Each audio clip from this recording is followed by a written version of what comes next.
how to spot a weakness, how to take advantage of an opportunity. These are my streets. And no kid at a Philly's gonna come here and school me. In my house, I give the lessons. I am Paulie Malignaggi. Watch me hand Danny Garcia his first loss. Saturday night on primetime, ESPN. Yeah, Danny Garcia undefeated, and joining us now is the Magic Man himself, Paul Malignaggi, complete with the sunglasses, which I love the look. He said he had to keep them on because he's been wearing them all day and he doesn't want that red spot on his nose from the sunglasses. That's just, and we respect that. Paulie, Chris and I think that working in television is the easiest, best job in the world. You went from boxing to calling fights ringside, and you left this cush gig to get back in the ring. Why? Well, I didn't leave it. I'm still doing the television stuff, but you're getting hit again.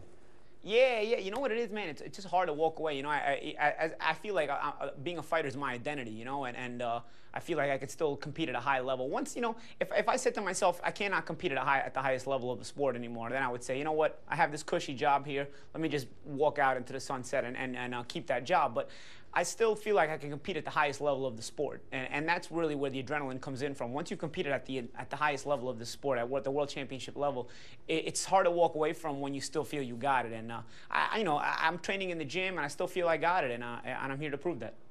Garcia's moving up in weight class, 147. How do you think that might impact the fight? You know, I'm a former 140-pound world champion myself, so sometimes you just grow out of a weight class. You know, he spent about 7 or 8 years at that weight class since the amateurs. I remember I was at 140 pounds for about 8 years myself.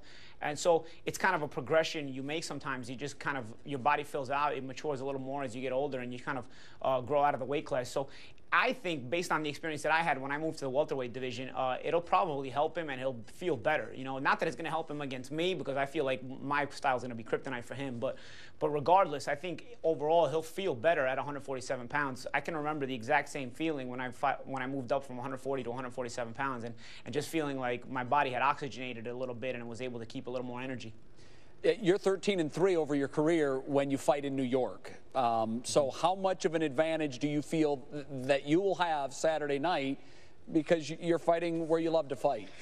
Well, I don't know that the New York thing is an advantage in this fight, because Garcia's also fought a lot at the Barclays Center in New York. I think we've both made it a kind of a home for ourselves, but I think the crowd support that we'll both have is always an adrenaline rush, and I think that always motivates you and pushes you to get through the tougher times in the fight, and pushes you maybe when you're a little bit tired and whatnot. You know, part of the reason you do this is to entertain fans and to hear that rush, and part of that rush of adrenaline is to hear that roar of a crowd when the action heats up and when it gets really intense. It's hard to describe, but that's the drug that keeps us in it. Hey, before we let you go, Paulie, hold up your arms and tell us, it looks like you're wearing a cast, but you're not. Yeah, I got some weights on my wrists. It's just a custom I have had since I'm an amateur. I wear wrist weights on my arms for the whole fight week, and that's just to get used to a little bit of weight on my arms. And that way, when I put the gloves on at the end of the week to fight, my hands will feel a little bit lighter, and I'll feel like I'll have more control of them. All right. Makes sense. Sure does. Give us a good one Saturday night. We'll be watching on ESPN. Good luck. Sorry, I didn't hear that. Give us a good fight Saturday night. We'll be watching on ESPN. Oh, absolutely. Absolutely. Right, I plan on putting on a great show, and I feel like the matchup is intriguing for a lot of boxing fans and non-boxing fans, and believe me, I'm more than ready for this fight Saturday night. Good luck. Thank you. Well, 17 knockouts. Who beat Peterson, Morales, Judah, Lucas Matisse, and knocked out Amir Khan. This Saturday on ESPN Primetime, watch me beat Paulie Malignaggi in his hometown. Danny Garcia, the junior welterweight champ, ready to make the full-time move up to 147 against Malignaggi Saturday on the Premier Boxing Champions card in Brooklyn.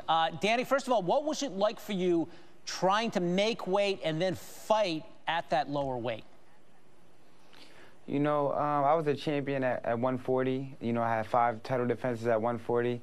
I've been at 140 pounds since 2007 as an amateur.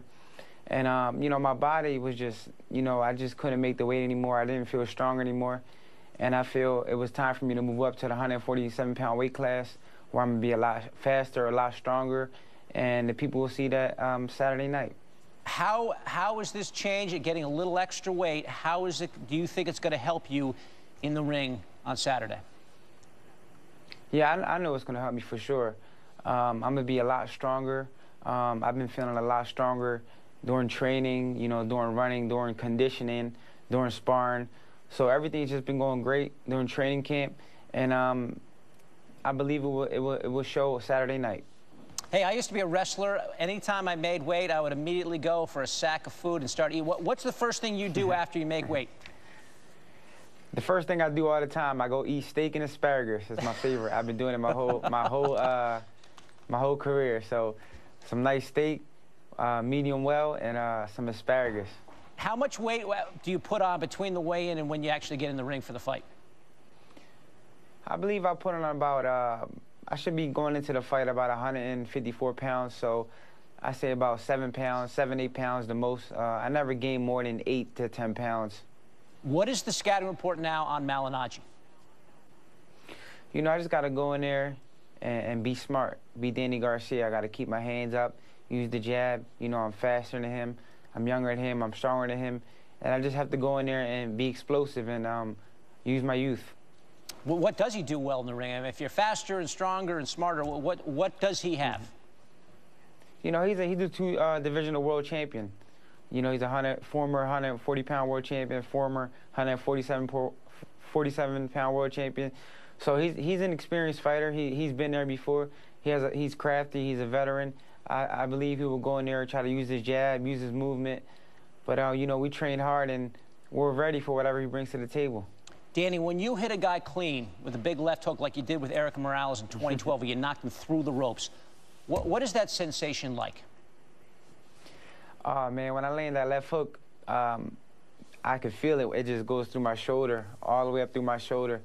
And when I blink my eye and then I open my eyes and the guy's on the floor, that's how hard when I feel that left hook land, and if it lands clean, I know I can't blink without me seeing him go down. Do you know just from the feel up into your shoulder how good of a punch it is? Yes, definitely. As soon as when I land my left hook and I turn all my body weight into it, and I know it's clean on the chin, I know they're going down for sure. 30-0, Danny Garcia putting it on the line Saturday night on the Premier Boxing Champions card on ESPN. Danny, we appreciate the time. We'll be watching. Thank you. Don't forget to watch ESPN at the Barclays Center. All right, we will. That place is going to be hopping. Still ahead.